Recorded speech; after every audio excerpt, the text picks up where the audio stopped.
because this might be the inner chronicle of what we are, and we have to articulate ourselves, otherwise we would be cows in a field.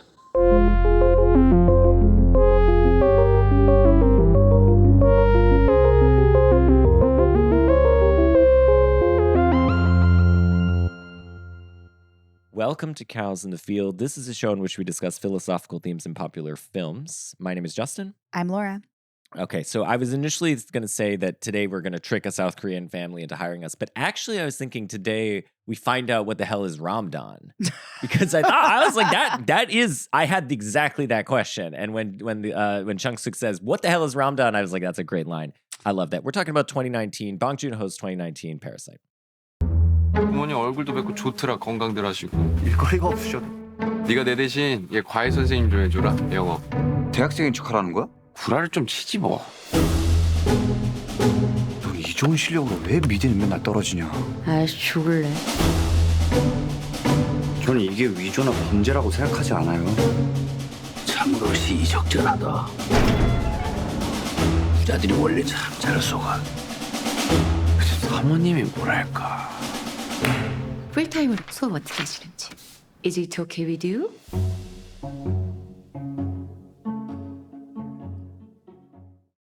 And we're delighted to welcome to the show Rachel Fraser. Rachel is a professor of philosophy at MIT, and she's written on a wide range of topics from epistemology to social philosophy to aesthetics. Welcome to the show, Rachel. Thanks so much for having me. We also should say we have Rachel here live in the studio.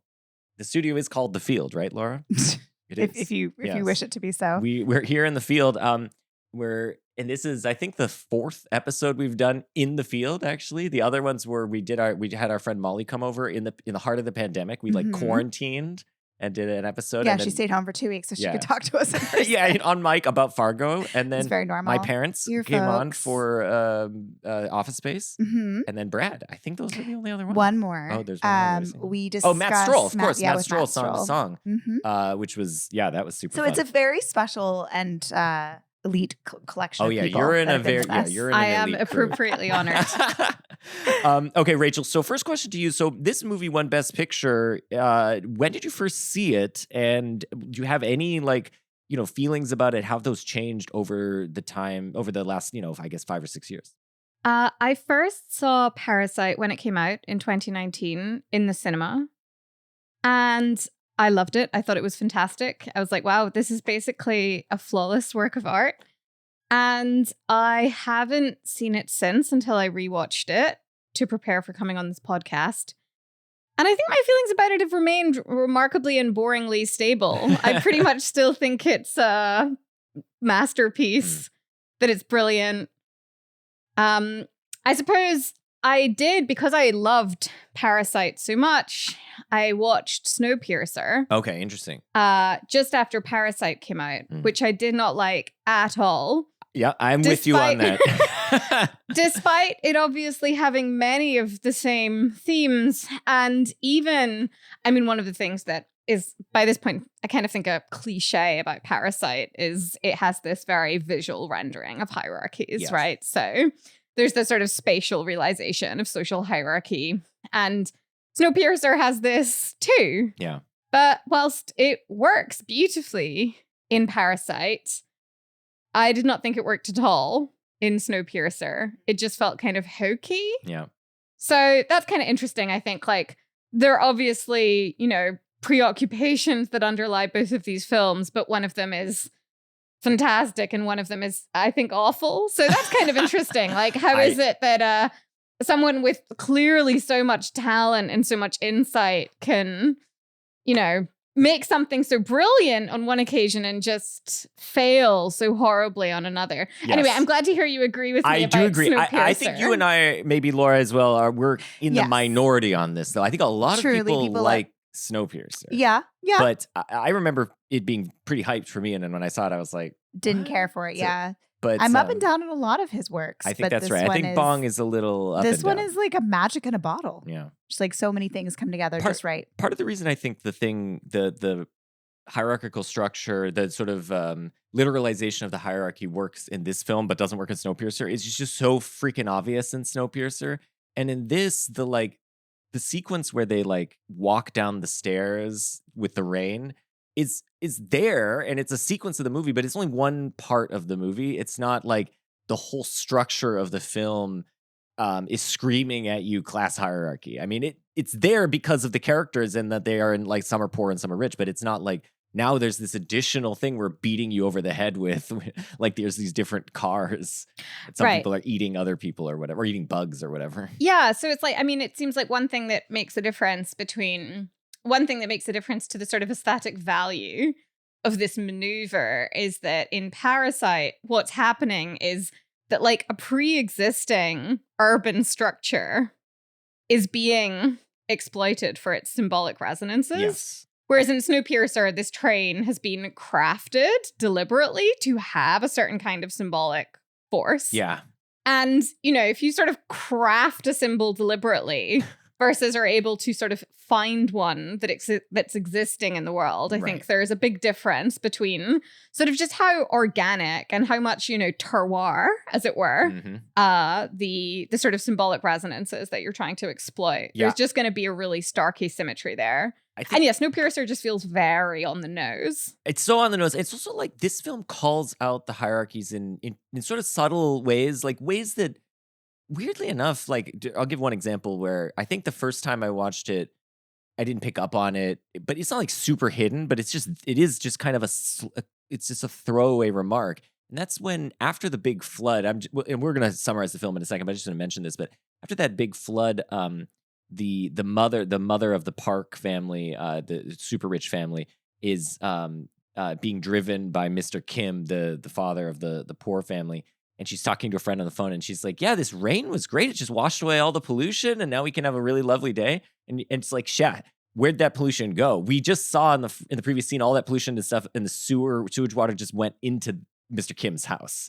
So like it's like her obliviousness to the sort of the struggles of the people who are beneath her is part of like that comes out in that line. And I think that I really, anyway, it's just the part that I really appreciated. I think that's true. And I think actually this draws out another reason why I think there's a big contrast between Snowpiercer and Parasite for me.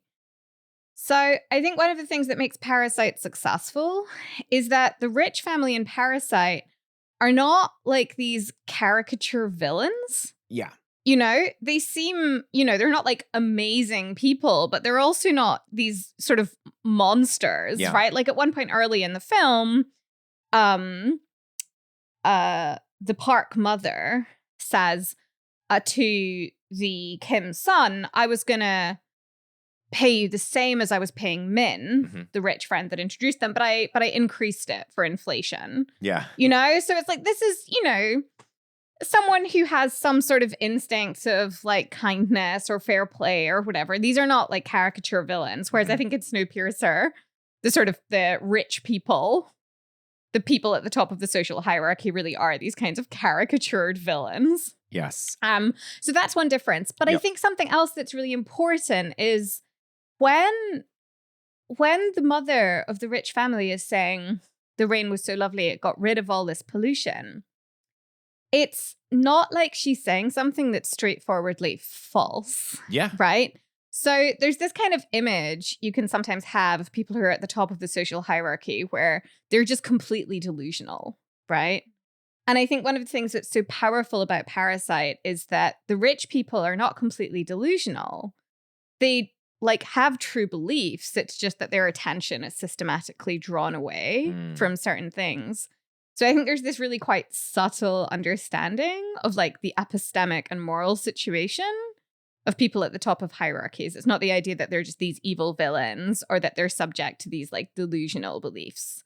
The beliefs they have are true. They're just reflect a very kind of partial grasp of the social world they inhabit. Yeah, and they're also broadly good-natured and reasonable and not acting purely to try to keep the lower class down. You know, they're capitalists who are acting out of their own interests, and it turns out that in acting out of your own interests in this network, where everyone's really acting out of their own interests, they end up acting in a way against their interests. In that, like, you know, we're going to see this with like the Kims who you know, who have that encounter with the former housekeeper and everything, and they're in a position where they could have some shared class identity and sort of help each other, but they actually choose to just step on one another. Right. She tries, the previous housekeeper calls her sister. Calls her sis, right? Yeah. She's like, hey, we're the same, right? Like and Mrs. Mama Kim's not having that. But it's really interesting because then there's like a shift in the power dynamic. And then Mama Kim tries sis. Exactly. Yeah. And then the former housekeeper is having none of it. Totally. They're just willing to, yeah. Okay. Everybody's But just trying to get there, Yeah, just good. a little step up. I think there's also something worth saying about self-interest, Mhm. right? Because I think it's not that it's false, but I do think that the situation is more complicated in that the unit of self-interest in this film is really the family unit, Yeah. not the individual. Yeah. So, for example, the rich mother is genuinely in a kind of, I think some of the funniest bits in the film are her talking about her like artistically talented Yes. son, you know? But she clearly deeply loves and cares for her Yeah. son, right? The attitude to the son is not simply, I need you to like get into a good college so you can look after me when I'm old, right? There's genuine love and affection there. She wants the best for him for his own sake, I think. And similarly, pretty much all the horrible things that happen in the film happen primarily not because someone is looking out for their own self-interest narrowly conceived, but because they're trying to protect another member of their family. Yeah. So I think there's this way of thinking about self-interest where it's just like, yeah, everybody is trying to maximize their personal gains. But I think one thing that is so powerful about this film is it shows the way that love and affection can be weaponized by a certain kind of set of incentives. So Yeah. I think thinking about it in terms of self-interest is just a bit flattening. Yeah. Because there are profoundly important, like the plot is moved forward by these relations of love and affection Yes. and a That's desire totally right. to protect. Yeah, it's totally right. I think it's like, it's exactly the way you put it. It's like self-interest at the level of the family unit, not at the level of, I don't know, Individual. class. or I was just thinking as contrast I to like see. level of like, class interest or, neighbor interest. It's interesting that the Kims have a somewhat antagonistic relationship with their neighbors, with whom they share, a social class. But yeah, it is that both the Kims and the Parks have quite a bit of love for within the family unit, and that is like that defining feature of both families. I totally agree. I'm just going to briefly summarize the film and get the kind of the character names on the board. I think we'll sort of go back and forth between identifying the characters as in the sort of role they play within that family unit, but we may also say their names. So basically, we start out with the Kim family. So there are 4 members of the family. There's the father, Ki-taek, the mother, Chung-suk, daughter, Ki-jung, who then assumes the name Jessica, and the son, Ki-woo, who assumes the name Kevin. And the family is quite poor, so they live at the bottom of like a stairway alleyway, I guess. And they have this sort of basement apartment. They don't have Wi-Fi. The apartment has a toilet that is elevated above, presumably because do you need gravity to bring the sewage down? Like that's why it's up. Anyway, they're very poor. But they do seem to love one another. I think that's clear from the beginning. And the first sort of big thing that happens is a friend of Ki-woo, the son, shows up and he's got this rock that he brings to him, and he says like a good luck rock, I guess, or something. And so then he talks to the son and he says, actually, like I can get you a job. Being an English tutor for this rich family. And so Ki-woo does that under the assumed name Kevin. They forge some diplomas and things. He ingratiates himself into this new family, the Parks, who are super rich. They live, I guess, on the top of a big hill in this house, which has like like there's like the entrance to the house is like on the street, but then the house is way set back from the street. You have to like go up a series of stairs. Like it's very fancy. It's built by some famous architect. And the parks, there are again 4 of them. The father is Dong Ik, the mother Yun Kyo, the daughter Da Hai, the son Da Song. And you know, the mother is kind of an absent-minded. She's like, we meet her, she's asleep, and there's a housekeeper for them whose name is Moon Guang. And basically, then what Kevin, as Kiwoo does, he's assumed the name Kevin, is he works to get each of his family members employed by the parks in various ways. So they end up getting the daughter employed as an art tutor for Da Song. They have the father employed as a driver, and then the mother Chung Suk employed eventually as a housekeeper. They push out Moon Guang in a way that's you know, very funny, but very all of this is very funny, but also very sort of sad. Super mean. And then they you know, they're in their place, in their position here, and the parks decide to go on a camping trip because their son Da Song really likes Native American stuff, so he wants to go camping in a teepee or something. So they take him camping, and the Kims decide to just chill out at the house for a while.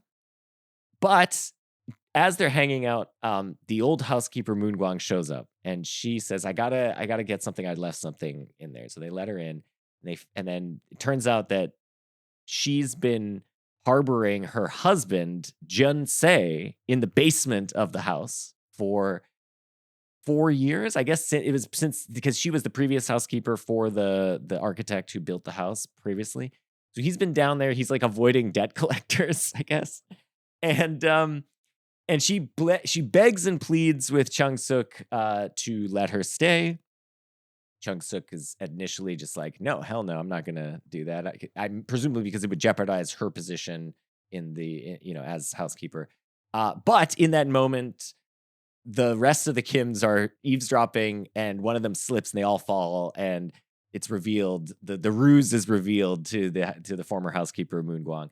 And so this then ensues, you know, there's a bunch of chaos that ensues involving Jun Se getting tied up and Moon Guang being knocked out. And part of the reason for all this chaos is that in this big event, the parks call and they're coming home.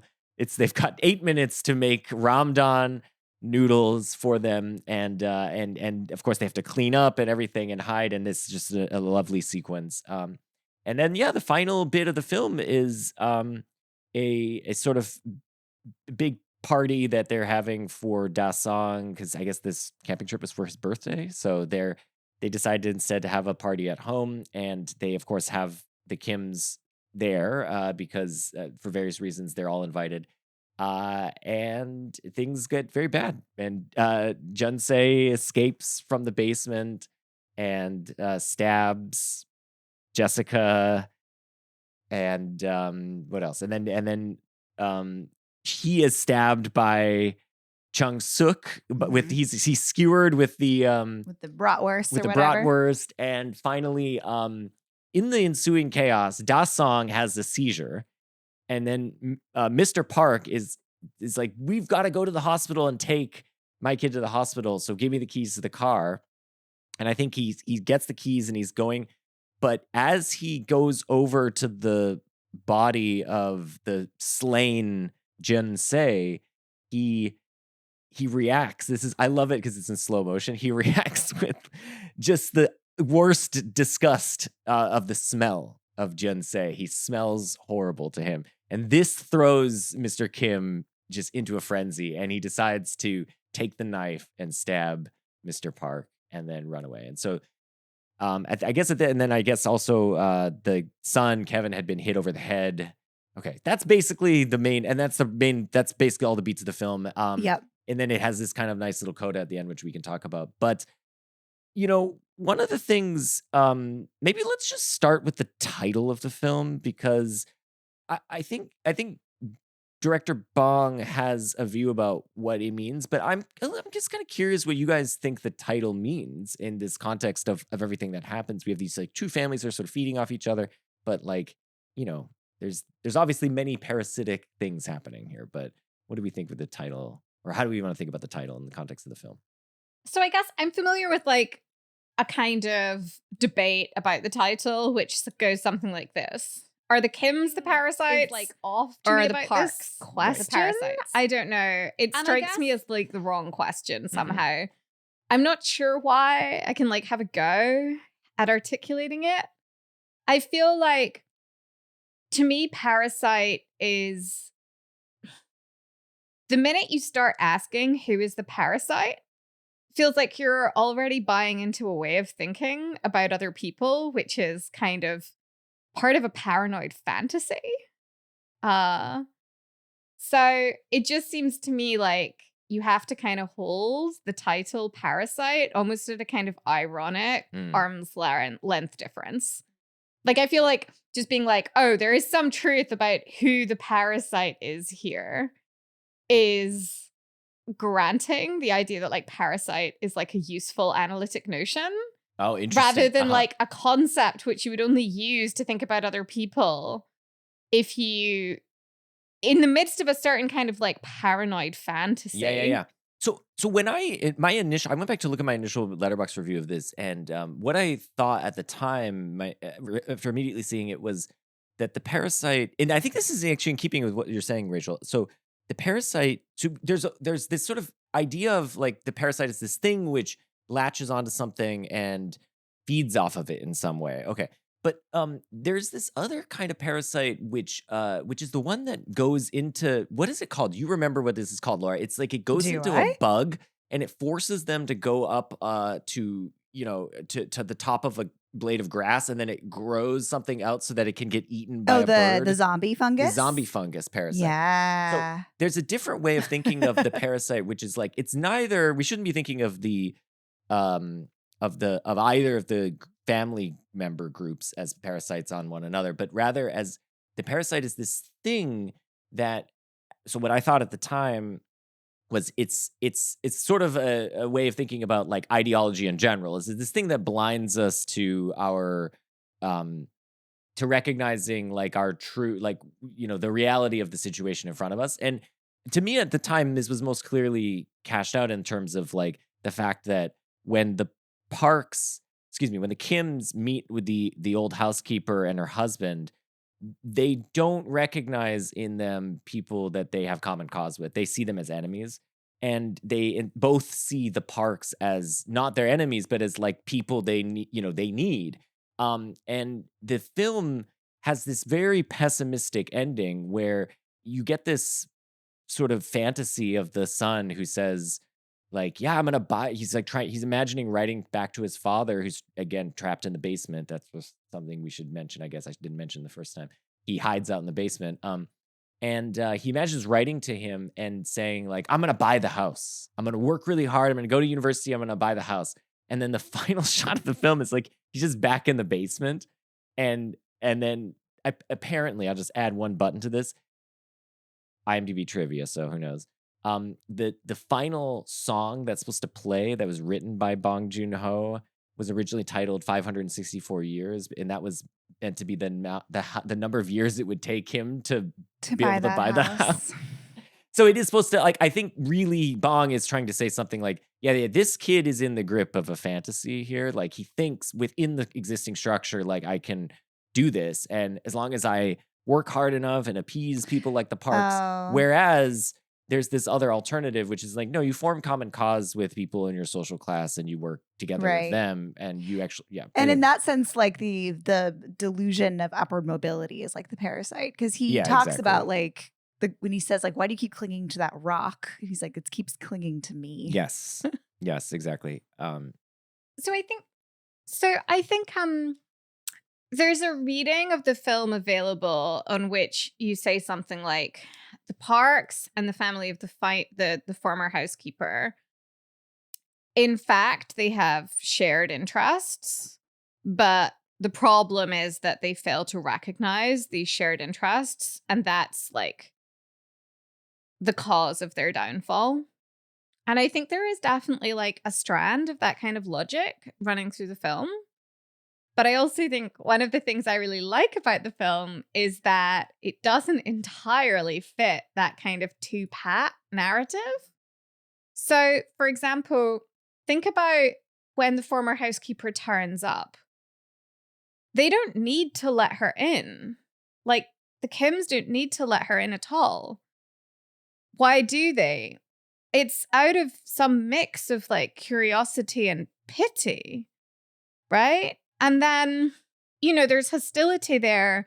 But one of the major reasons things end up going so horribly wrong at the end of the film is because Jessica and her mother are having this conversation where they're like, we need to work something better out. They both clearly feel really bad about how things went down when, there's this incredibly brutal, very disturbing scene where the former housekeeper and her husband are being tied up, in the basement.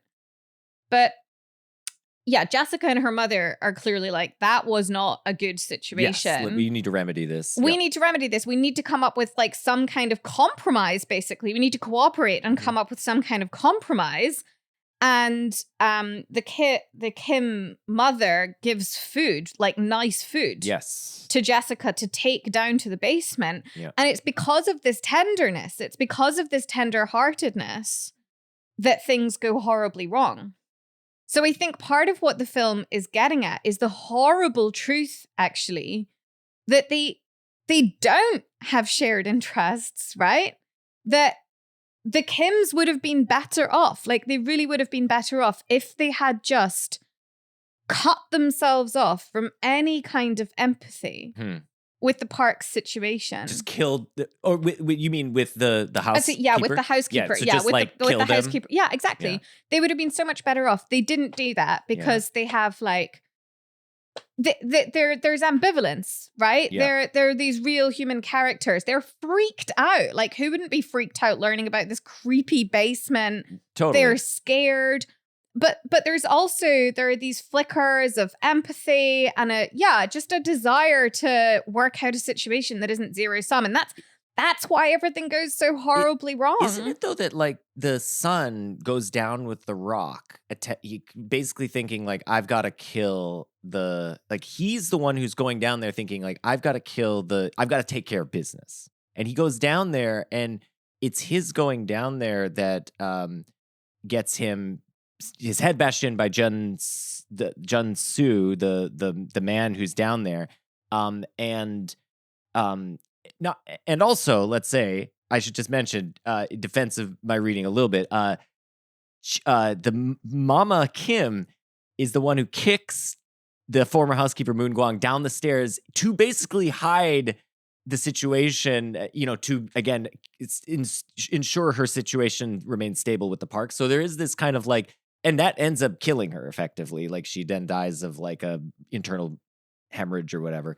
But it is like these actions of violence that seem to be like the impetus for the ultimate downfall of the Kims. Yeah, you're totally right that it is the son going down the stairs with the rock that really sets off the final, like, truly disastrous, like, train of events. Yeah. Yeah, that seems right. I mean, there's just one other thing though, which is like, you might say that we've had this like intense antipathy between Mr. Park and Mr. Kim, where Mr. Park is like casually saying like, this guy smells terrible, whatever, and Mr. Kim has to endure this. And his ultimate snapping is not about the fact that it's not about his smell. It's yes, but that's actually a good point. It isn't about his smell per se, but it's about like the smell he has in common with this other guy. Yes. Okay, but also it's that he I thought the thing that would have been the most horrible in that moment is your daughter's bleeding out, and this guy, Mr. Park, doesn't give a shit about that. He just cares about his son, and he's like, give me the keys. I need to get my son to the hospital, and he doesn't have any care about the daughter at all. You would have thought that would be the thing that sets him off, but what actually sets him off is the smell thing. And this and so you might think that this is just a tinderbox that's going to explode it just happened to explode because of the Jun situation, but it was going to explode no matter what. And so like this whole like it was a house of cards. That's another way you can think of it. So it was going to blow up anyway, even if they had made common cause with the housekeeper, former housekeeper, and so on. You mean like the tinderbox being just like the uneasy relationship between Parks and the Kims? Okay. I think it's also it's also worth just drawing attention to the fact that there is like meaningful internal differentiation, I think, within the members of the Kim family in terms of how they're thinking about things. So I think clearly like Jessica and the mother have this kind of, I think, more nuanced picture where they feel really bad about what happened with the housekeeper, with the former housekeeper, and they want to try and work out something more cooperative. Whereas the son does not have this attitude and wants to resolve things simply by killing the former housekeeper and her husband with his rock. But I mean, this is because he's already in the grip of this idea. He's the most in the grip of it, I think. That he can assimilate. Yeah.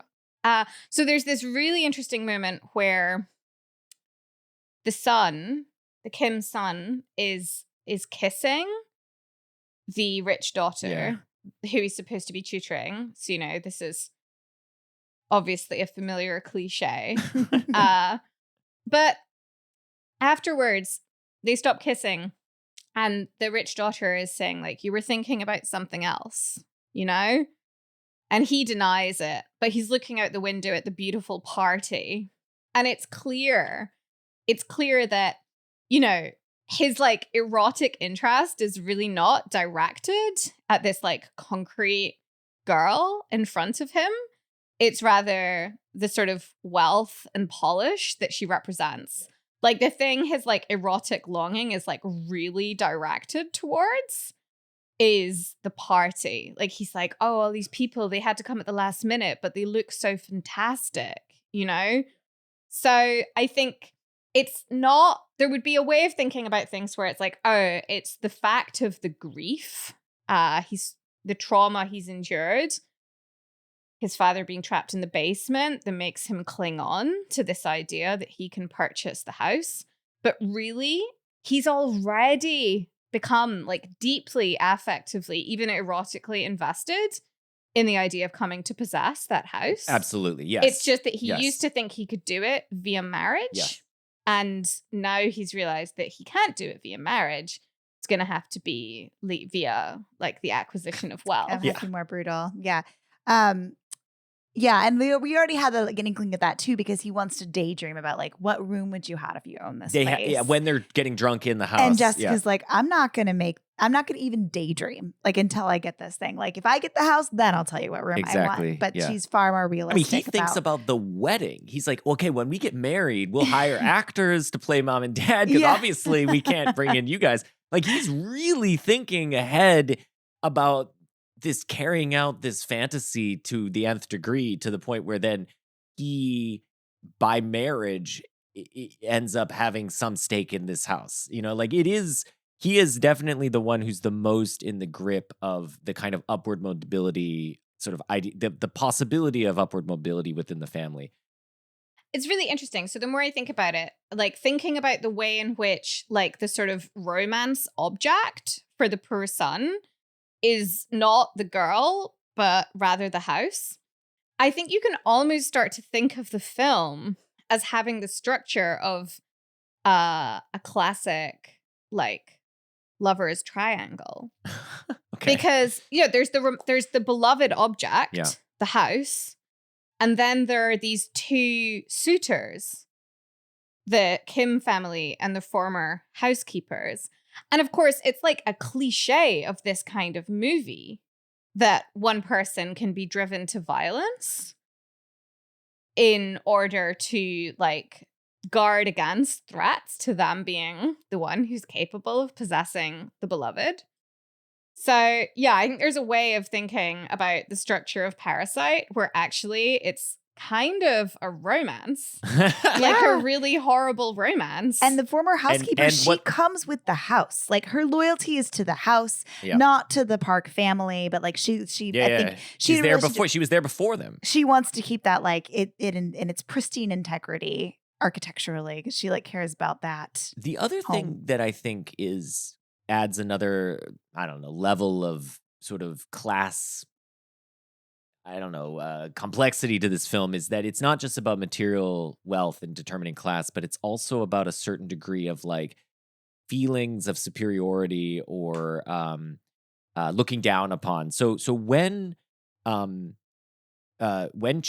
Chung So, the Mama Park, when she first encounters Jun Soo in the basement with the former housekeeper. And the former housekeeper's begging her. She's on her knees pleading with her, and she's like, he's their debt collector is after him, and she scoffs, right? Chun So, she scoffs. She says, debt collectors, like as if like you can't keep your finances in order, like you screwed up this thing and got in with loan sharks or whatever.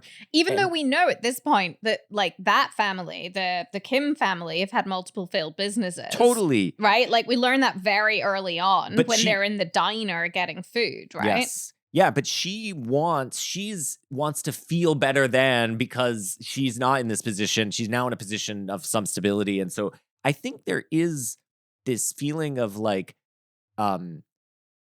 I don't know the best way to put it, but like what she wants ultimately is to have a certain degree of, I don't know, feeling of superiority in a way over others within the class in a way. So she's not necessarily like, I need to get material wealth over my fellow downtrodden, but I want to have that superiority. And then the other one, so I think she wants that. I think the son Kevin wants, of course, material wealth, and I think the father Ki Tuk wants to not be associated with those people because he wants the respect that like they do not get.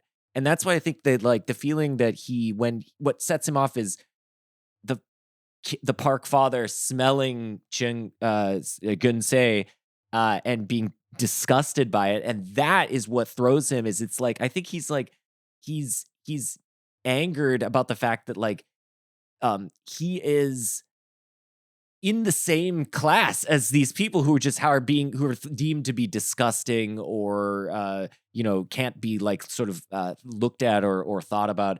And so I think that's one way of thinking about why he reacts so violently to this, is like it's not because he thinks like no one should feel this way, no one should be treated like they are disgusting, but it's that he doesn't want to be. He smells the same way that guy smells to the Park father. And so he's just like, it was a reminder of his own sort of lower status. And he's like, no, I can't deal with that. And so anyway, that's one read of why he reacts so negatively. But I do think it is sort of mysterious. I mean, it's an open question, actually, what he's doing at the end of the film to take the most drastic action and literally murder someone, throwing away his life and just, in a way, destroying his family. And I don't read it as like it's revenge for his daughter, because it's spurred by the reaction, the smell reaction. So anyway, what do you think, Rachel? I don't know. Yeah, I think you're right. Like it's striking because there's this horrible scene where Jessica is bleeding to death, and not just the Park family, but all the guests are just fleeing. Yeah, nobody's helping. It's horrible. It's very distressing to watch. But yeah, then as you say, the thing that really seems to trigger the eruption of like vengeance doesn't seem to be this, but seems to be the smell. The smell. Or the reaction to the smell. Yeah. I don't know. And yeah, I think one obvious interpretation would be something like the father who's just seen his daughter die has some sort of flash, some kind of moral revelation of like the essential human dignity of the man who's just died and been skewered. I mean, there's sort of really grotesque visual comedy, right? Because the way he's killed is it's like on a barbecue stick, right? So, there are all these sausages sort of stacked up, and then there's like this a human. next to and it. You see the dog at the end. You see one of the dogs coming and eating the sausages off there. So yeah, there's real like grotesque there. But again, also who skewers him? Chung-suk. Yeah. So not the rich capitalist. It's the other person fighting for perhaps the affections of the house. But I prefer your reading, right? Where it's not like, how dare you affront this man who's just died's dignity. Rather, it's how dare you regard me as being of the same status as this person. Yeah, that's what and I think that's another way in which the divisions between people who might otherwise have common cause are sowed. It's not just like, well, I got to get rich, so I got to get above you. It's like, I don't like you because you're poor. I want to be better than you, and then I can't see myself as on the same level as you and thus work together with you. I have to like get above you because you're disgusting and I'm not disgusting. It's like it's this desire for dignity that you can't have if you're in the lowest class. Right. It's like a deep psychic need to be able to regard yourself as superior to someone. Yeah, exactly. And that's what is threatened by, and that's what like the Kim father is experiencing. Seems in that moment, like he is experiencing a threat to that ability to regard himself as superior. Here's another aspect of that. So I was thinking about, I was watching the Kim father Ki-taek like throughout the film, and he is like a very chill guy for 2/3 of the film. Like he's really chill. He's very playful with his family. He seems to be a really loving father. When to the son. He treats the son and the daughter a little differently. Oh, say more. Oh, I'm sorry. I think you were talking about Ki-taek. The Kim father. No, yes. Excuse me. Never mind. Okay, yeah. So the Kim father, he just seems really cool. And like, there's this scene when they're when they're getting drunk in the house, and the mom, Mrs. Kim says, yeah, but like, if they came home right now, he would scurry away like a cockroach. You know how the cockroaches run away when you turn the lights on? And he sort of mimes at getting angry. And there's a moment where it seems like he really is angry, but then he starts laughing. But then, he's like, see, I fooled you. I was just playing. But then, of course, the Parks come home and he runs like a cockroach back to his house. And I think that is the moment where him being forced to play out the thing that he jokingly said, that doesn't bother me. It actually deeply bothers him. That's the thing that really irritates him, is like, he was likened to a cockroach and he's like, yeah, all right, fine. But then he actually did the thing. And so it's this sort of like realization of like, yeah, I guess I am nothing. I'm the lowest in the sense of I'm like an insect. And then the rest of the film, he does not smile at all. He's basically stone-faced, and you see him driving around Mrs. Park, and you see him putting on the headdress with Mr. Park, and Mr. Park even has to be like, hey, we're paying you for this. And that's a very interesting exchange. But he's like, he does not after. It's like something has switched in that moment when they come home. And I think potentially one thing is like, it's just this sort of this smack in the face of like the reality of their situation. Yeah. Yeah. He sees at this point, they've already seen like the Morse code scene. I can't remember. Like, wait, yes. Does that happen before or after the cockroach conversation? Yeah. No, it's after, because of course the cockroach conversation is like, if the Parks came home right now, you would scatter like a cockroach.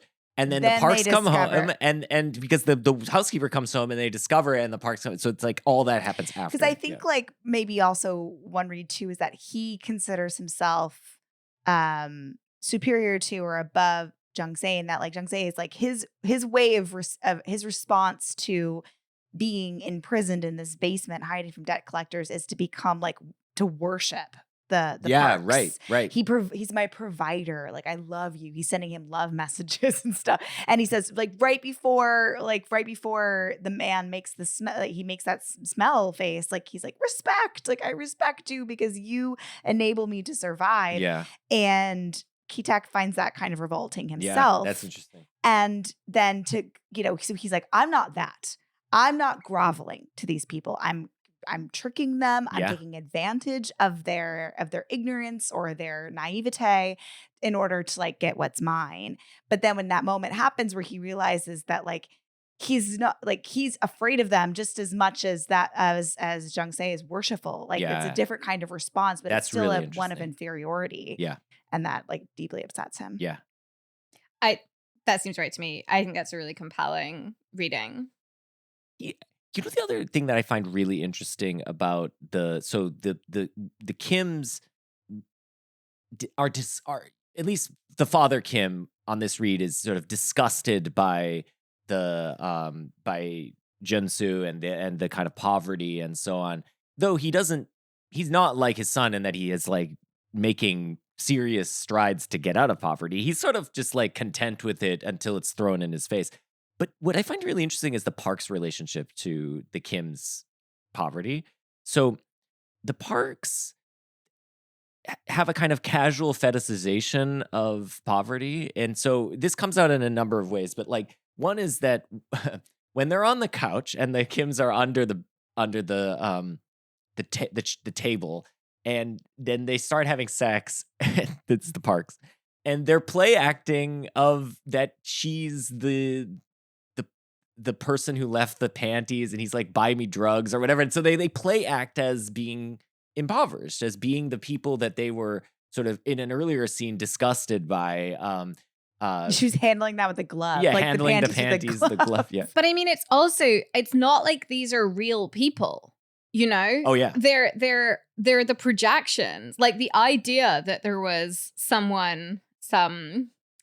you know, lower Drug class addict. drug addict Yeah. having sex in the back of the Mercedes is, you know, obviously they're manipulated into thinking it, but it's very easy for It's them right to there. be manipulated, Yeah. right? It's like a kind of paranoid fantasy. Like, I mean, not for nothing is their house almost fortress like. Yeah. You know, you have to buzz in. Yeah. So I think, there's this kind of paranoid fantasy. Yeah. But then it's also very clearly bound up with the structure of their like erotic psyches. Yeah. Right. Well, and it's also Da Song, the son, like his love of Native American and his appropriation of Native American dress and customs, and you know he has like a bow and arrow, and he has a sort of teepee in his room, Mhm. and they have to wear headdresses and so on. And I'm not sure what to make of that. I mean, it's very interesting because it's like an ultra detached relationship. It's like, you know, white Americans appropriating Native American dress is one thing, because of course, you know, that white Americans may have very well been descendants of people who, you know, who forced the Native Americans, their ancestor of the Native Americans out of their homes, you know, or whatever, out of their land. Of course, the South Koreans didn't participate in this, but they're in further step removed in that they have no real understanding of the cultural touch points of this. Right. And all yet- of their imagery that they've received is presumably via Movies. like films that are made by white Americans Yeah. that have perpetrated this in previous generations. Yeah. So it's like very strange. It's very strange. But then the last thing I was thinking in this regard is, so Ramdan is what it is. And you get this from the film, but then it was confirmed by director Bong. So what it is it's ramen, which is cheap food, paired with expensive Wagyu beef. And you see her making it, like she's frying up the beef and then putting it in the ramen. So it's this mixture of, you know, a kind of worker meal and high class meal. And here's what director Bong says. He says, usually rich people eat expensive organic food. They wouldn't eat something like this. The mom adds sirloin to the top of this cheap instant dish just to leave the signature of being rich. But no one really eats that way. I just made that up. It's like putting foie gras on a Big Mac or something. Yeah, exactly. Yeah, and so you get to again play at being poor, but of course you can't go too far. You have to continue to remind yourself like you're not poor. So there was like on the sort of Native American imagery, there's an interesting moment where when the rich son wants to sleep outside in the tent, the parents are worried that it'll leak because obviously it's raining. Yeah. Yes. And the mum says, I got it from America. It should be fine. Yeah, right. And I mean, this is kind of in some ways a puzzling line, but I think clearly America throughout the film is totally. playing this kind of almost talismanic role, right? The reason Jessica gets her job as an art therapist is because she is sad by her brother to have gone to university in Illinois. Illinois. Mhm. Yeah. And yeah, she says, and the mom was like, Illinois, tell me more. And of course, English Yes. is, this huge signifier of refinement, Yeah. upward They're mobility. tutoring her in English. They're tutoring the daughter in English. So, Right. yeah. And so I guess there's a kind of, I don't totally know what to make of this, but I can imagine someone thinking, okay, well, you have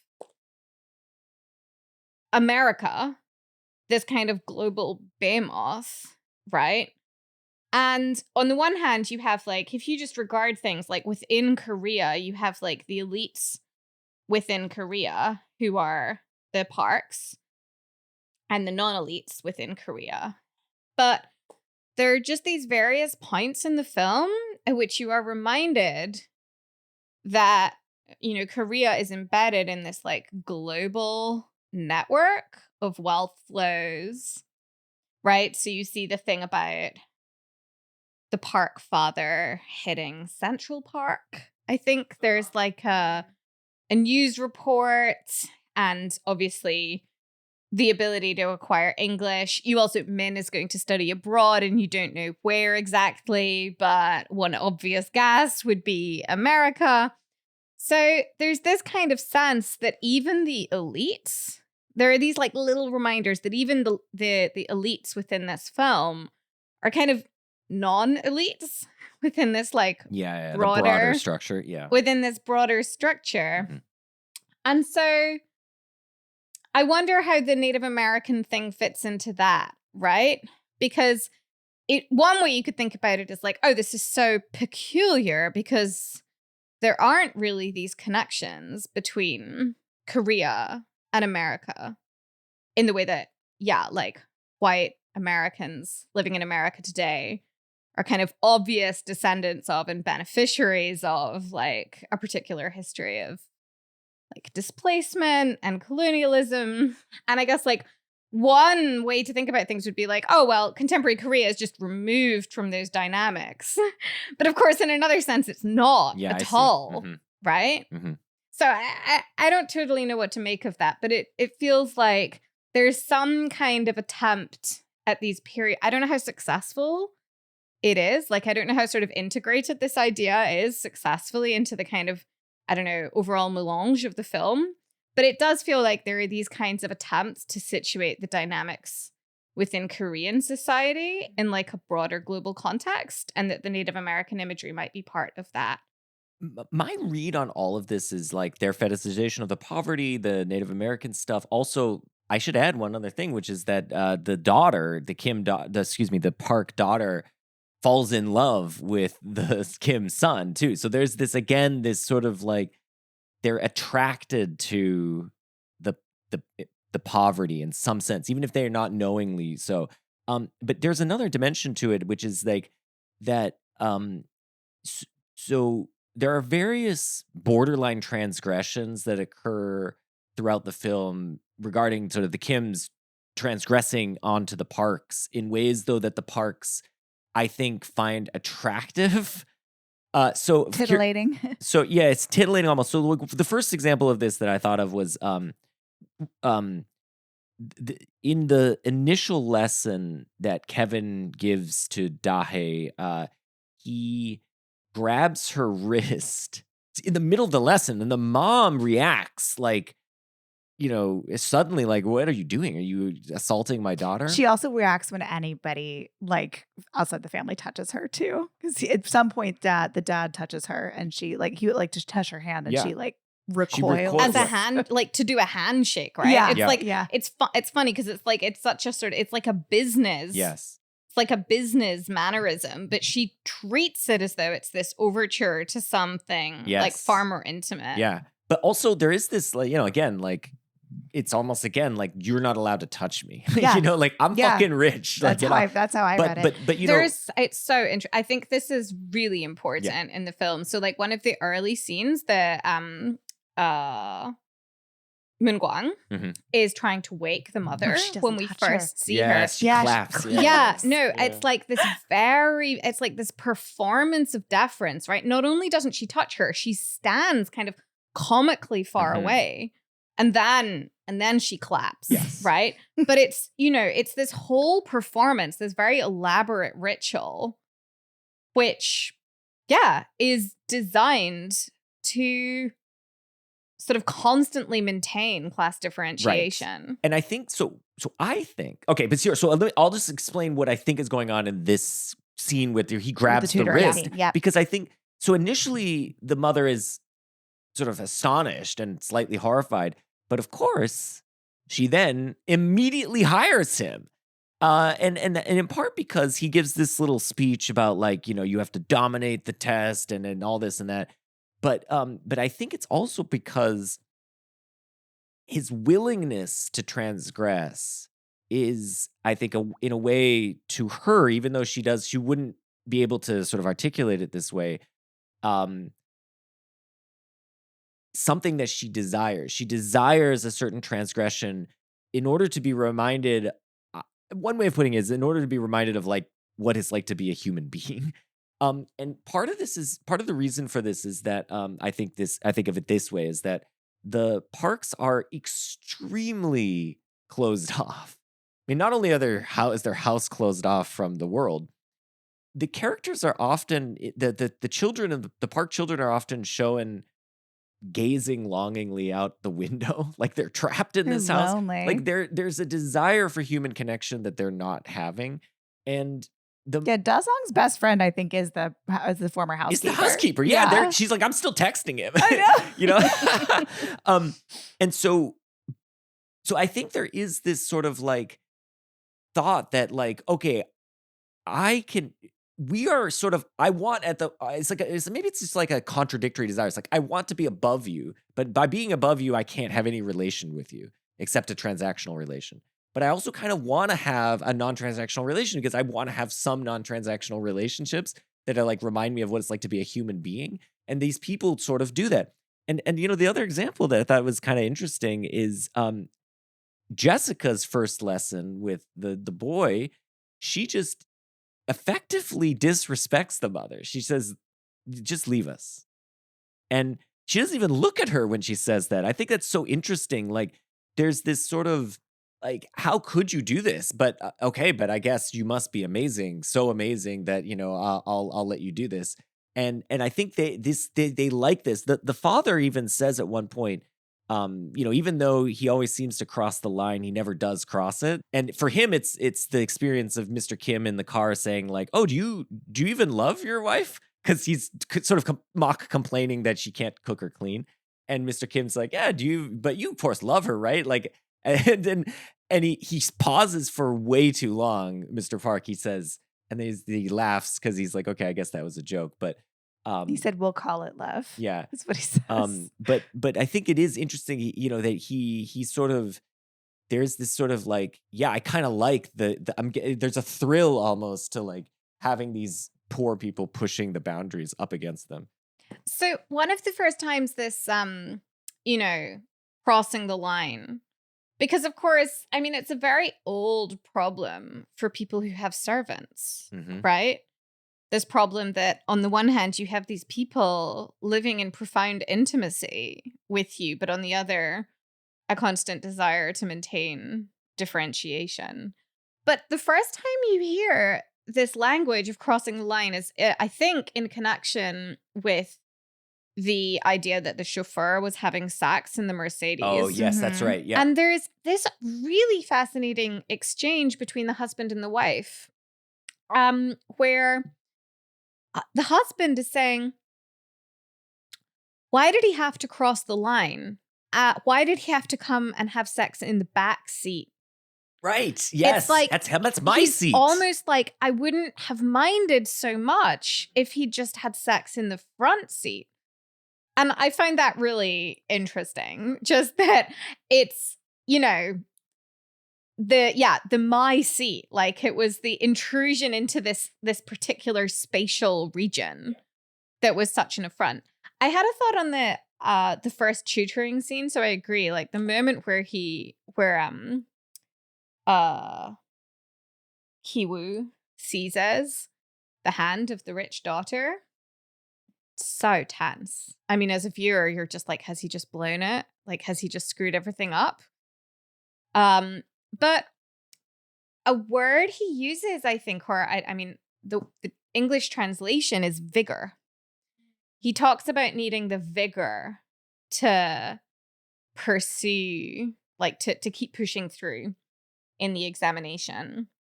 And this is super interesting to me because vigor obviously has like a pretty obvious sexual connotation. Right. Yes. So I don't know. I think I'm not sure the right reading is like, oh, there's this kind of desire for human connection. Maybe that's part of it. But I also think part of what's going on is, there's like an old trope where, the kind of sexual animal nature of like humanity is perceived as being like more strongly concentrated in lower class people. Right. Yeah. And upper class people are like more restrained and sort of more associated with the mind.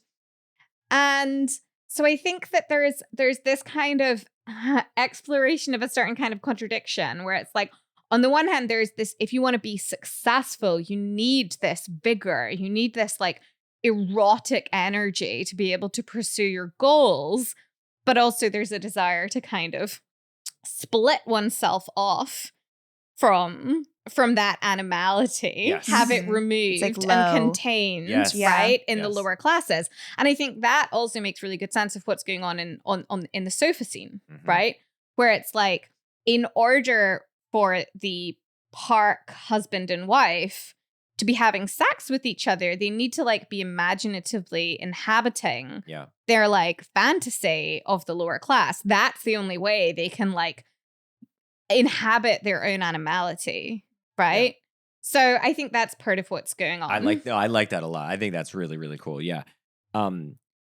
I mentioned this earlier, but I want to come back to it, which is towards the end of the film, Ketek is sort of he's sort of given up all hope. His son has not, but he has, and they have this exchange when their house has been flooded and they're in the gymnasium, and he says, "So, Dad, what was your plan?" And Mr. Kim says, "I didn't have any plan.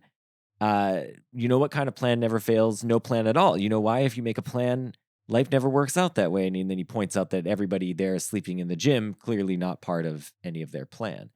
I wonder, like, he has lost all hope, whereas Kevin, that his son, has not. My suspicion for why that was because he was sort of confronted wholly with the kind of disrespect of the father. Well, not just that, but just sort of like, not just the father's disrespect, but just sort of like his own material reality of his situation when he had to scatter. But I do think, like, I'm not totally sure, like, the film seems to, in some sense, endorse this ideology, because at the very end of the film, Kevin, the dreamer, is saying like, "Yeah, I'm gonna come by this house," and of course he doesn't. And then Bong has the song or whatever, which, like, you're not gonna buy the house, basically. So I don't know. Like, is the film ending on a deeply pessimistic, almost nihilistic, not nihilistic, but like, deterministic note that, like, there really is no escape from this. Like, let's just let's just call it quits. Like it kind of feels that way, but at the same time, this film won Best Picture at the Academy Awards, and films that end on such a pessimistic note typically don't win Best Picture. They usually have some kind of like, there's some sort of optimistic gloss at the end. So I'm not sure what to make of all of this. I have like mixed feelings about the question, insofar as the film, part of what makes the film powerful is it's a form of social critique, obviously. But I think one of the things that makes the film good is that the characters are never mere ciphers for their social position, right? This is part of what I was getting at earlier. I was saying, like, you know, the different members of the Kim family have like very different temperaments and moral orientations and like assessments of their situation. They're like a real concrete family, you know? So I definitely don't think the film is optimistic. You know, I think sort of you're definitely not supposed to think that Kim Ki-woo is, oh, great. He now has like an empowering goal. Yeah. Now he can rise and grind. I mean, You know, it could have done that. It could have ended, and then it just has that Hashtag last rise and shot that sort of shows it's not that way. But I don't know. I also think that treating the film as having like a too legible, kind of exportable or like decipherable kind of allegorical reading kind of, I don't know, it sort of does violence to it, where I think really what makes it fascinating to me is you got this quite rich character study of particular characters, like particular human beings placed in these circumstances of hierarchy and exploitation.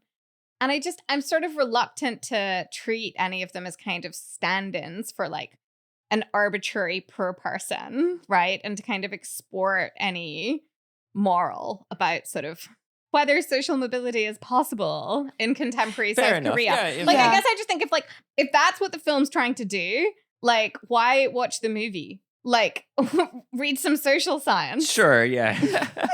I mean, it's a depiction of the situation. I mean, it could, but anyway, yeah. Rachel just said that the characters are not ciphers or stand-ins, but if there is a character that maybe like Bong Joon-ho would be the most like, or maybe most like sees himself in, it might be Kevin, and that like Kevin is sort of seen as like in a bit of a directorial role when it comes to this family. Like, we know that Ki-tak has plans, but like when we see them rehearsing, like one of the most that's a great scene, wonderful scenes where they're crescendoing up to this moment where they're gonna trick the mom into thinking that her housekeeper has TB and she's coughing blood that's hot sauce into a napkin. We see them in their basement apartment practicing it, and Ki-tak is really flat, and and Kevin is like coaching him, like he was having it, like giving him more emotion, and like they've got scripts, they've got sides, like he's the one who set this in motion. He's the one who gets the family, and it's his dream. And it's his vision of like one day being something else, and he's always sort of like hoping to be in a different place. That I think like maybe it's like beautiful. Like, we need dreamers, and it's this particular, I think the movie ends on like yes, he probably won't achieve this particular dream, but it's like, it's a beautiful thing that he does dream. So it's interesting though. One thing we haven't mentioned about Kevin's sort of outcome is that at the end of the film, he is suffering from some kind of head injury. He's laughing at this sort of but now again, there's one way to think it's like, okay, he's been incapacitated and he's laughing inappropriately. But I think the film is suggesting he's laughing appropriately. Like, so one example is that he laughs when the officer and the doctor come to him and he first wakes up from the coma, and he's like, yeah, these guys don't look like police officers, he's too young, and the doctor looks like a janitor or whatever. Everybody looks like inverted, out of place from the roles they should be, and he laughs at it. He thinks it's funny, and I think he laughs in the end of, I think he's laughing at the absurd potential inevitability of his situation. And I think that if you think of him as director Bong and he's sitting there laughing, maybe that's what it's supposed to be. It's like it's tragic that there is this situation that a character like Kevin is in that he will never get out of. And what else is he going to do but laugh? But like laugh and spin narratives and like dream. Maybe.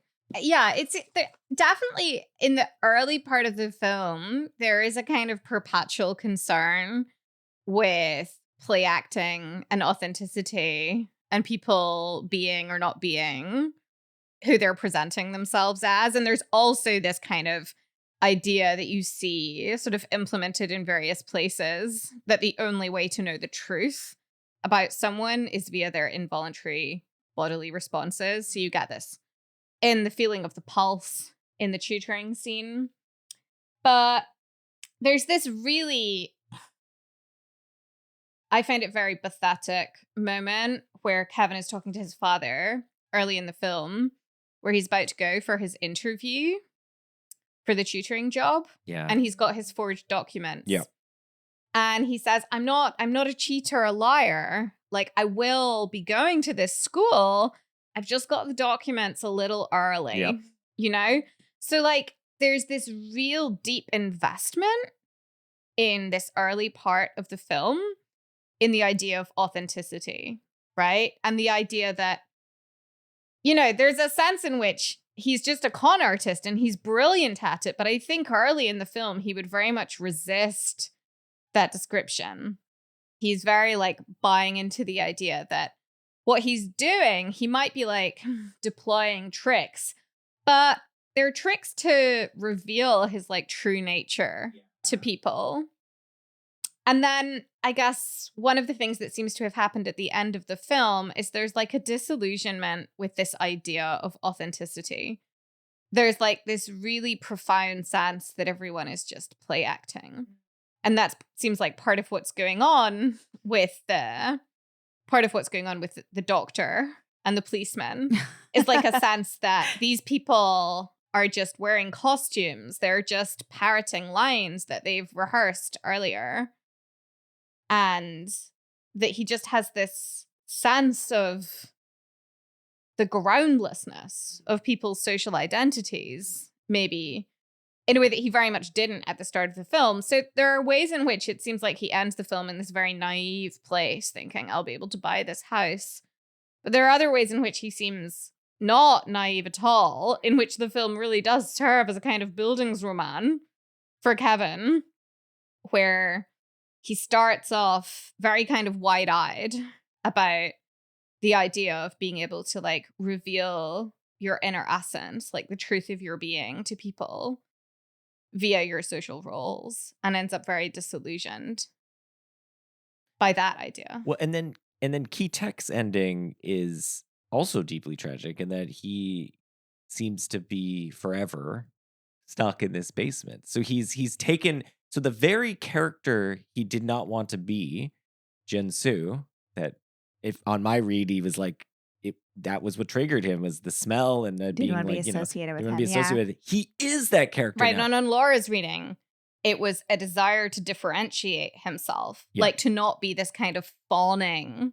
Yes, that's right. To That's not right. be Yeah, fawning, exactly. but Thank you. to assert himself like as Yeah. an agent, as this creature who has like a will and an ability to Yeah. like set ends for himself. Yes. Rather than just to, because there is something like deeply pitiful about the former housekeeper's husband's kind of worshipful Yes. attitude. You know, it's like if anyone in the film is suffering from false consciousness, it's that guy. It's like hitting the thing with his head because he's tied up at that point, but he's like, Yeah. I still gotta tap out my message of love with my head. Well, and then, he's now assumed that role in perpetuity. And this in a way is the film, like as it plays out, whether or not the film endorses this, the film as it plays out is a validation of his don't make any plans rule, because it's like, well, you do anything you do, you're just going to end up, any goal you have is going to be thwarted.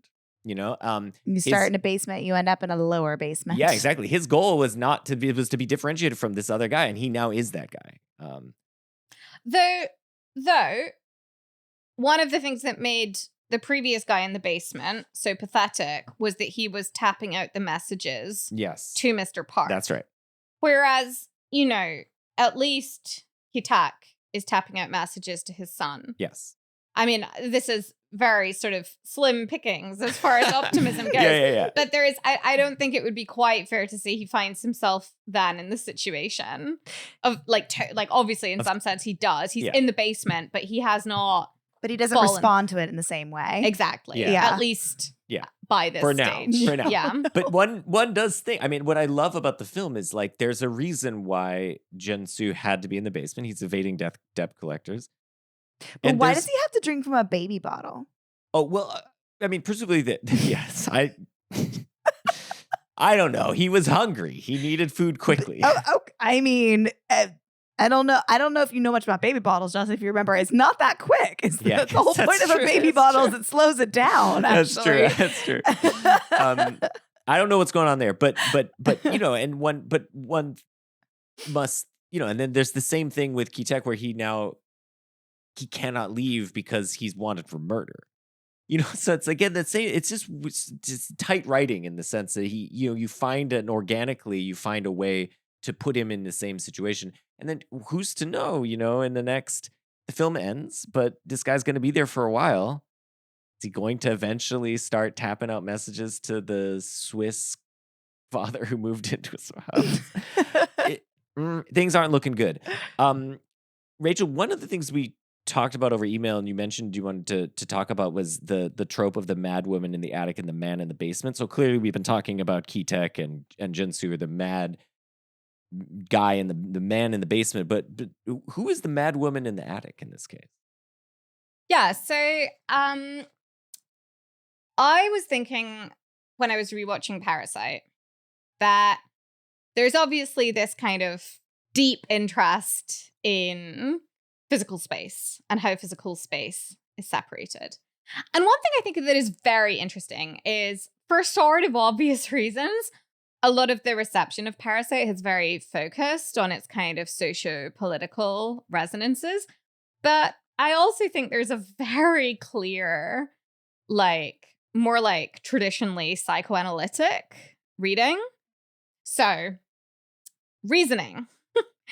I mean, one thing is what we've been talking about so far with the kind of, there's clearly, I think, a deep interest and insight into the structure of the erotic psyches of various characters in the film. There's a real interest in this kind of complicated structure of sort of disavowal of erotic energy, but on the other hand, a profound kind of coveting of it.